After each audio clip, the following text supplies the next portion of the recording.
आफरीन है तुम पर। ऐसी बातें कहाँ से सीखी तुमने? लेकिन मैं तुम्हारी बातों में नहीं आने वाली। मेरे शौहर ने तुमसे मजबूरी के तहत शादी की है, लेकिन तुम अपनी हरकतों से बाज नहीं आती। अब मेरे सामने दिखावे की हमदर्दी कर रही हो। जानान, खुदा के वास्ते यहाँ से चली जाओ। तुम जो भी कर लो, मैं तुम्हें अच्छी तरह जान चुकी हूँ। मेरे शौहर को तो फंसा लिया तुमने अपनी जाल में, और अब ये करके मेरी हमदर्दी हासिल करना चाहती हो। अच्छा, वाकई तुम्हारी रूह भी इस लिबास की तरह तारीक है। दर हकीकत तो तुम्हें बहुत खुशी है कि मैं इस घर से जा रही हूँ। ये खेल तुमने ही रचा है ना, ताकि इस घर की मालकिन तुम बन सको। सुनो जानान, तुम अपने साथ ऐसा कैसे कर सकती हो? तुम यहाँ किस हैसियत से रहोगी? इस तरह की बातें कैसे बर्दाश्त कर लेती हो तुम? कौन हो तुम? कोई माशूका हो या फिर मैं माशूका हूँ? इन सारी मुसीबतों की वजह तुम ही हो।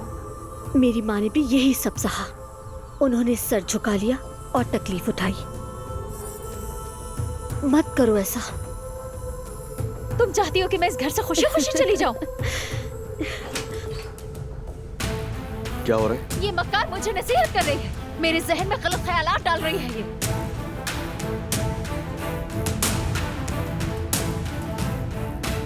मैं अपने शौहर के साथ रहूंगी, जो ये कहेगा वही करूंगी।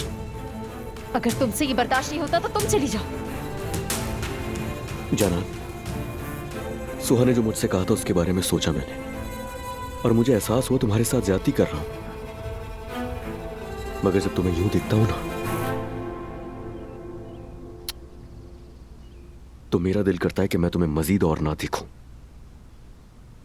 जाओ, जाके सामान बांधो अपना। तुम कल ही वापस जा रही हो।